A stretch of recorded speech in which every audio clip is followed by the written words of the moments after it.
So today is quite a momentous day in the whole project of Project Pegasus. Furniture has started to be packed, the paintings are coming off the walls, and everything is now starting and underway after months of planning. It's a great moment here today.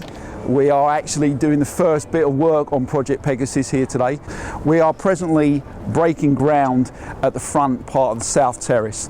We have to have an archaeological team here, so when we break the ground they can investigate anything that we uncover, and then from there onwards we have an understanding of what we can do moving forward on the project. Today our head carpenter, Steve Hanks, is removing each of these shields from the panels in hall. Part of the reason for doing that is because of the works that have to be done to the hall. We're going to try and improve the acoustics of the hall, but also to protect the shields. Each of these shields represents a significant member of the inn. They depict the reader of the year from present day, going right back to the early 15th century. It is so exciting just to have the whole of the inn's history encapsulated in these shields. Colourful, idiosyncratic, interesting, real talking points. We are using this opportunity to do other restoration work, like the gilding, like restoring some of the paintings. So it's an opportunity for some quite exciting things to happen.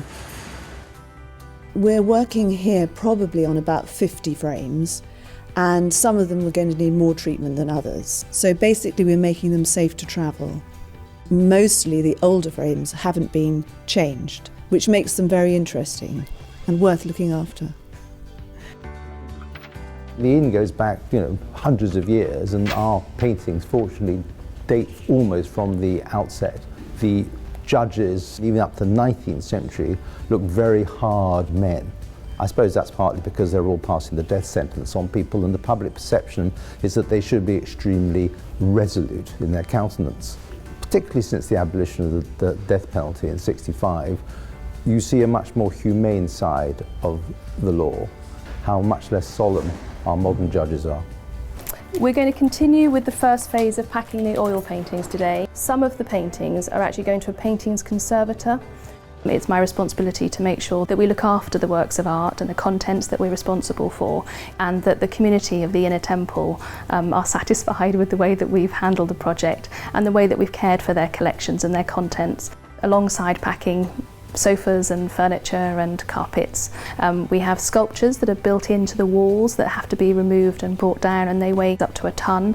So one of the major challenges of this decant is how do we get this magnificent Pegasus, emblem of the inn, created by Riesbrack, out of that wall without damaging it. This was commissioned in 1739. It has hung at the inn since that time. We are going to conserve it and bring it back to a beautiful, pristine state. It's been quite exciting in some ways. It's also been a bit nerve-wracking at moments. Now we're ready to hand over to Sir Robert McAlpine Special Projects, who will realise Hugh Broughton's wonderful vision for the development of this building.